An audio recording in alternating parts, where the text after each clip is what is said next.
요한복음 1장 29절에서 34절까지 말씀입니다. 요한복음 1장 39절에서 34절까지 말씀입니다.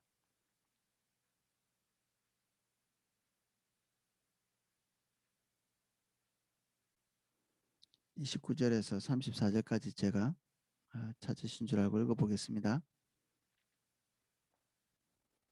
이튿날 요한이 예수께서 자기에게 나아오심을 보고 이르되 보라, 세상죄를 지고 가는 하나님의 어린 양이로다.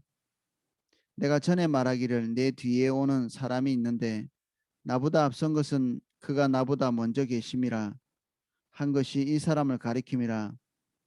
나도 그를 알지 못하였으나 내가 물로 침례 베푸는 것은 그를 이스라엘에 나타내려 함이라 하니라. 요한이 또 증거하여 이르되 내가 보매 성령이 비둘기같이 하늘로부터 내려와서 그의 위에 머물렀더라. 나도 그를 알지 못하였으나 나를 보내어 물로 침례 베풀라 하신 그에게 그이가 나에게 말씀하시되 성령이 내려서 누구 위에든지 머무는 것을 보거든 그가 곧 성령으로 침례 베푸는 이인 줄 알라 하셨기에 내가 보고 그가 하나님의 아들이심을 증언하였노라 하니라.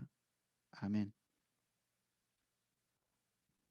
한 절씩 내용을 살펴보도록 하겠습니다. 이튿날 요한이 예수께서 자기에게 나아오심을 보고 이르되 보라, 세상 죄를 지고 가는 하나님의 어린 양이로다. 그 침례 요한은 증인으로서 대단한 정직함을 가지고 증인의 역할을 신실하게 감당하고 있습니다. 그리고 그 전날 예수 그리스도에 대한 그 간접적인 메시지를 전달했는데 이튿날 그 다음 날 되어서 실제로 예수 그리스도가 그리스도이심을 확인하는 그런 사건이 오늘 이렇게 벌어진 사건입니다. 보라, 이 말은 어떤 감격스러운 일이 감탄사 같은 거죠. 그의 눈에 예수께서 이 메시아이심이 이렇게 보인 것입니다. 그 예수님 위에 비둘기 같이 성령이 이렇게 강림하시는 것들을 본 거죠. 그러면서 동시에 그것을 본 동시에 세상 죄를 지고 가는 하나님의 어린 양이라고 이렇게 선언하는데 이게 메시아에게 메시아의 초림 때 예언되는 그 중요한 기능 중에 이게 하나죠. 이 그 아사셀의 어린 양이라고 이렇게 지칭된 이런 구약의 표현을 이렇게 해서 풀어서 이렇게 지금 얘기한 거거든요. 침례 요한이 이와 관련된 성경 구절이 레위기 16장에 나옵니다. 제가 관련된 거를 몇 줄 한번 읽어보겠습니다. 그 이스라엘은 그 3대 절기 말고 또 한 절기가 있는데 그 1년에 한 번씩 대속죄일이라고 있습니다. 그 뭐 초막절 있고 유월절 있고 그리고 이런 그 며칠씩 이렇게 계속되는 그런 그 하나님과 개인적인 다 집단적인 교제를 나누는 이런 것 말고 온 백성의 죄를 제사장이 하나님 앞에 대신 속죄하는 이런 일을 하는 대속죄일이 있는데 그 속죄일에 지금 해야 되는 일 중에 한 부분입니다. 이것이 아론은 자기를 위한 속죄제의 수송아지를 들이대 자기와 집안을 위하여 속죄하고 자기를 위해서 먼저 이제 제사하는 거죠. 아론은 완전한 자가 아닙니다. 백성을 대표하는 제사장이지만 그가 완전하지 않기 때문에 본인을 위해서 먼저 제사를 지내고 그 다음에 백성들의 죄를 속죄하기 위한 나머지 과정을 하는 거죠. 7절 또 그 두 염소를 가지고 회막문 여호와 앞에 두고 염소 둘을 데리고 와서 하나님 앞에 이 회막 앞에 딱 섭니다. 염소 두 염소를 위하여 제비를 뽑되 한 제비는 여호와를 위하여 한 제비는 아사셀을 위하여 할지며 그 한 마리는 하나님 앞에서 이렇게 속죄를 위해서 어, 그 자리에서 이렇게 죽여서 그리고 각을 뜨고 그리고 불로 태워서 어, 이건 하나님의 속죄를 이렇게 나타내는 것이고요. 그 나머지 한 마리가 이제 아세셀인데 한 제비를 뽑아 여호와를 위하여 하고 한 제비는 아사셀을 위하여 할지며 아론은 여호와를 위하여 제비 뽑은 염소를 속죄제로 드리고 아사셀을 위하여 제비 뽑은 염소는 산채로 여호와 앞에 두었다가 그것으로 속죄하고 아사셀을 위하여 광야로 보낼지니라. 이 모든 백성의 죄를 속죄 양에게 어, 전가해서 그를 죽여서 태워서 하나님의 어떤 징벌을 대신하는 이런 한 마리의 양이 있고요. 또 한 마리의 이 염소는 또 여전히 이제 백성의 죄를 안수해서 이것을 죽이지 않고 광야로 내 보내죠. 그래서 사람이 없는 무인지경의 그런 땅까지 이렇게 끌고 가고 나면 이제 거기서 이 염소를 이렇게 내어버려 두는 거죠. 그래서 그 결국 그 백성의 죄를 지고 가는 이 안수받은 이 어린 어, 염소는 그냥 거기서 죽게 되는 거죠. 헤매다가 외롭게. 이것은 예수 그리스도께서 우리의 죄를 위해서 어, 그 모든 저주를 안고 홀로 분투하고 싸우시는 그런 어린 양의 어떤 역할을 나타내는 것입니다. 어린 염소를 나타내는 것이죠.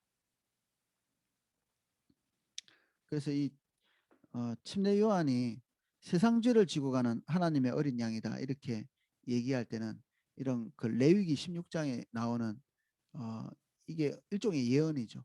구약의 모든 그 예언은 예수 그리스도께 집중되거든요. 그래서 이것은 그림자처럼 예수 그리스도께서 오시는 그날에 성취될 것을 어, 믿고 바라보면서 드리는 제사 행위라고 볼 수 있죠. 그래서 이 지금 예수 그리스도에 대해서 이렇게 세상 죄를 지고 가는 하나님의 어린 양이라고 선언하는 것은 구약의 모든 그 예언을 대신해서 선포하는 거라고도 볼 수 있습니다.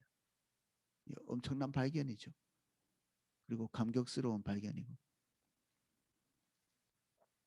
30절 내가 전에 말하기를 내 뒤에 오는 사람이 있는데 나보다 앞선 것은 그가 나보다 먼저 계심이라 한 것이 이 사람을 가리킴이라. 내 뒤에 오는 사람, 이 사람이라는 말이 이게 남성이거든요. 안스로포스라고 부르는 그런 단어가 아니라 사람이 안스로포스인데 안스로포스라는 단어를 쓰지 않고 특별히 이렇게 남성을 지칭하는 이런 단어를 썼습니다. 교회는 여성을 지칭하죠. 그 신부라고 이렇게 지칭하잖아요. 교회를. 근데 예수 그리스도는 우리의 신랑으로서 이렇게 남성 명사를 이렇게 쓰고 지칭하고 있습니다. 이 그 요한 침례 요한이 이런 부분을 뭐 인지하고 이렇게 얘기했는지 모르겠는데 어쨌든 이런 적절한 단어들이 침례 요한의 입에서 이렇게 나오고 있죠. 31절 나도 그를 알지 못하였으나 내가 와서 물로 침례 베푸는 것은 그를 이스라엘에 나타내려 함이라 하니라. 요한이 또 증언하여 이르되 내가 보매 성령이 비둘기같이 하늘로부터 내려와서 그의 위에 머물렀더라. 하나님께서 요한에게 말씀하신 것은 아주 이렇게 단순한 어떤 사건이죠. 성령이 하늘로부터 내려와 어떤 사람에게 임하는 것을 보면 그가 메시아인 줄 알라. 이 메시지를 주셨는데 이 지금 이 현재 하늘로부터 내려와서 임하는 그 성령의 그 실제를 예수 그리스도에게서 본 거죠. 그래서 이것을 바탕으로 해서 그가 예수 그리스도를 메시아라고 선언하고 하나님의 어린 양이라고 이렇게 선언하고 있습니다.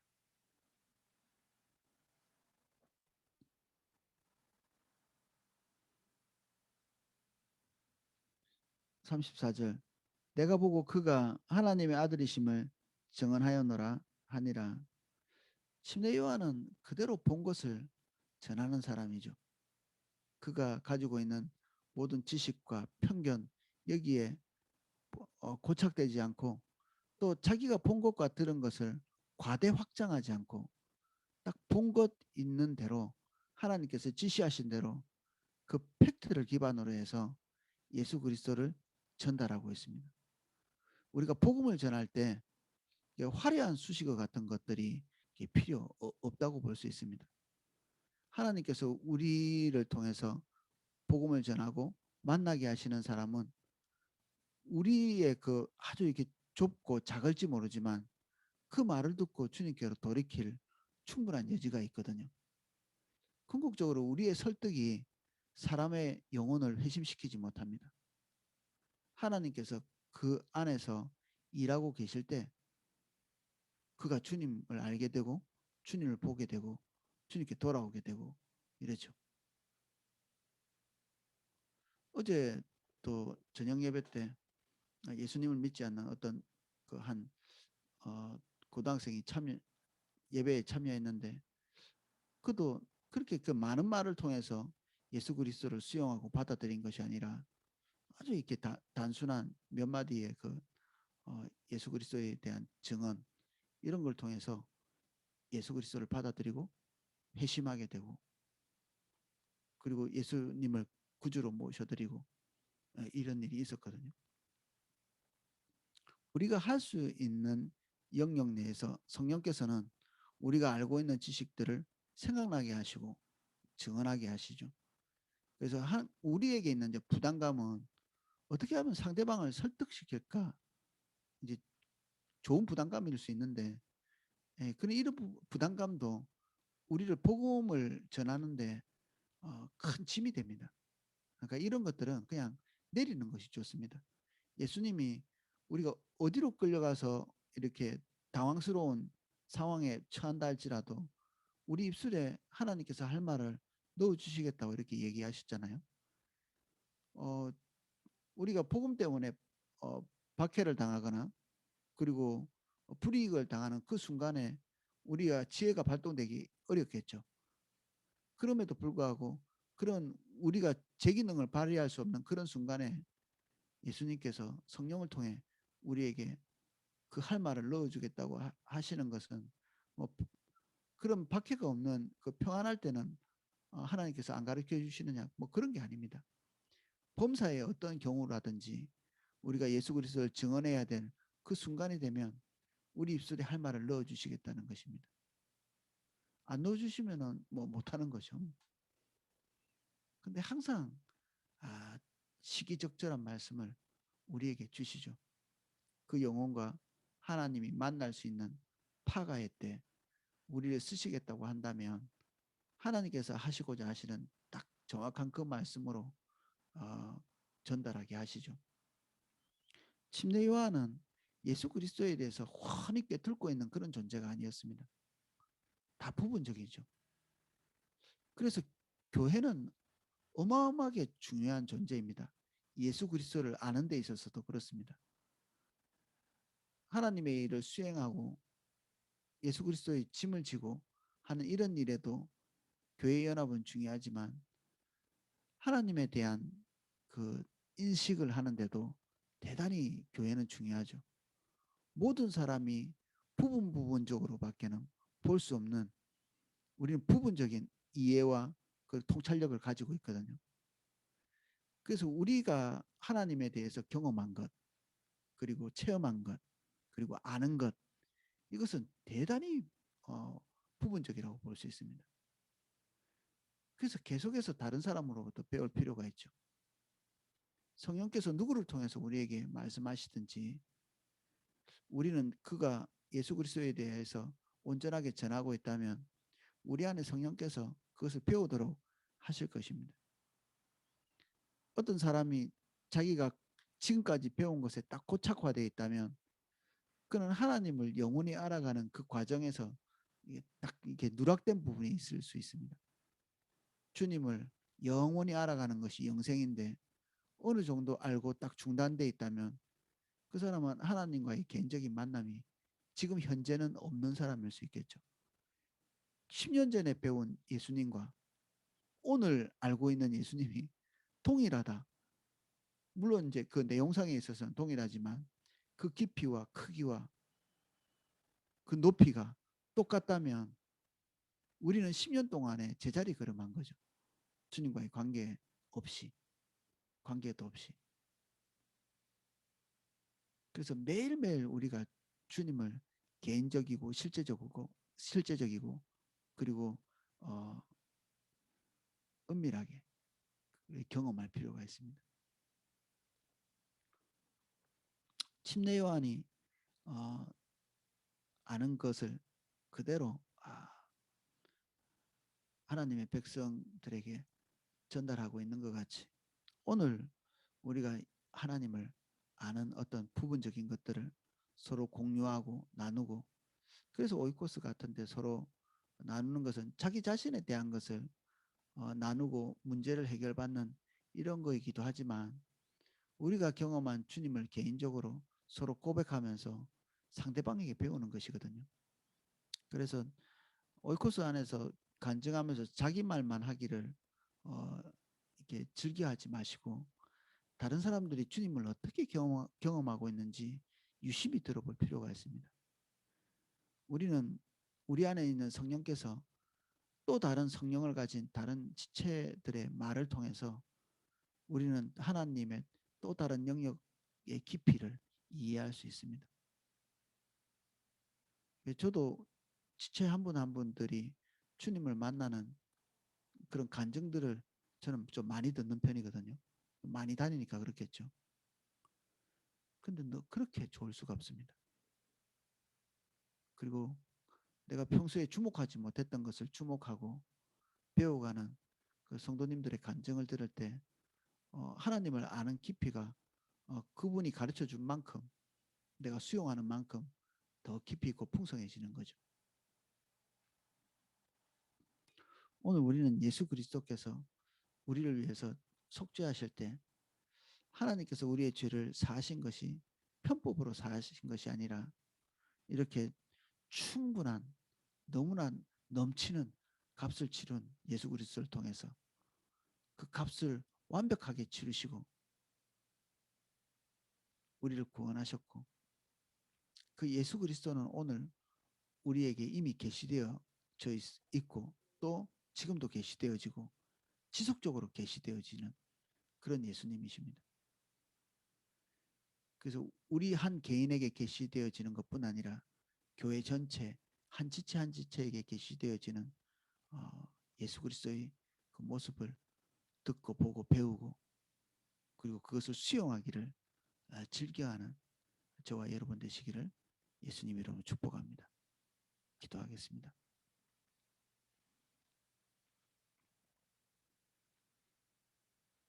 우리를 교회 안에 두셔서 부분적으로밖에 알 수 없는 우리의 좁은 영역들을 넘어서 예수 그리스도를 볼 수 있도록 인도하시는 주님 감사합니다. 어떤 면에서는 눈보다 귀가 어떤 면에서는 귀보다 손이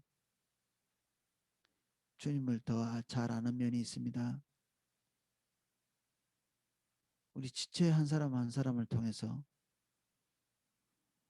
겸허히 주님을 배울 수 있도록 도와주시고 나보다 남을 낮게 여기는 마음에서 떠나 우리가 알고 있는 그 하나님의 그 모습에 정체되어 있지 않도록 우리에게 풍성한 하나님의 계시를 더 기름 부어 주시옵소서. 배우고자 하는 열정이 사라지지 않도록 도와주십시오. 예수 그리스도가 우리에게 어떤 분이신지 날마다 더 새롭게 알 수 있도록 도와주십시오. 우리의 구속자, 우리의 속죄의 양이시고 아사살의 어린 양이신 우리의 모든 죄, 모든 허물을 지고 감당하시고 영원히 우리에게서 이 저주를 떠나가게 하신 예수 그리스도를 높입니다. 속죄의 양이시며 아사살의 양이신 주님,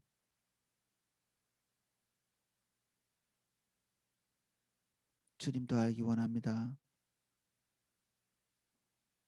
그 아는 것만큼 전하기를 원합니다.